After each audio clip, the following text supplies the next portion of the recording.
Një ditë më parë në sheshin brenda kalas së qytetit të Peqinit u mbajt panajiri tradicional i gjelit të detit, një aktivitet që tashmë është kthyer në traditë të dashur për këtë zonë.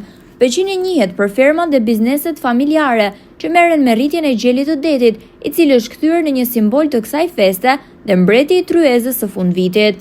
Panajiri u shoqërua me stenda të pasura me gatime tradicionale të zonës, produkte bujqësore dhe artizanale, duke tërhequr qytetarë të shumtë nga Peqini dhe nga rrethinat.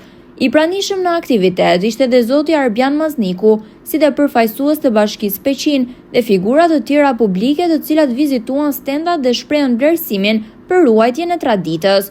Atmosfera u gjallërua nga këngë dhe valle popullore, veshje tradicionale dhe prezantime kulturore që pasqyruan trashëgiminë e pasur të Peqinit dhe të Shqipërisë së Mesme. Panajiri solli jo vetëm promovimin e produkteve vendase, por edhe forcimin e identitetit kulturor të zonës. Fermerët patën mundësi të prezantojnë punën dhe përkushtimin e tyre gjatë gjithë vitit. Vizitorët u larguan me shije autentike dhe përvoja të paharruara. Ky aktivitet mbetet një dëshmi e gjallë e traditës dhe e mikpritjes peqinase.